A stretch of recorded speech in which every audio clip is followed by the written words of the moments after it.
সম্প্রতি সময়টা ব্রাজিলে ভালো যাচ্ছে না, অনেক তারকা প্লেয়ার থাকার পরেও ব্রাজিলের সময়টা ভালো যাচ্ছে না। এখন নতুন করে তারা কোচ এনেছে, ইতালিয়ান কোচ কার্লো আনচেলত্তি।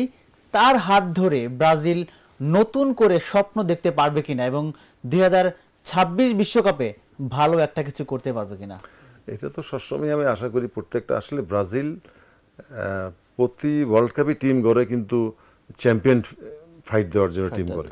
এবং ব্রাজিলের সবচেয়ে বড় জিনিস হলো এখানে তারকা ফুটবলার অনেক বেশি। মানে অতি সন্ন্যাসীতে গজার নষ্ট একটা কথা আছে না, মানে মানে কাকে নিয়ে কাকে, মানে আপনাকে যদি বলা হয় একটা 11 করেন, আপনি এক রাউন্ড করবেন। আমারও যদি বলা একটা 11 করতে, আমি এক রাউন্ড করব।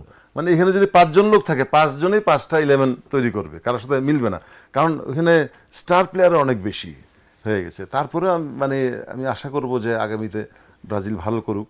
মানে সেটাই ভাগ্যের উপর অনেকটা নির্ভর করে, শুধু স্টার প্লেয়ার থাকলে তো হয় না।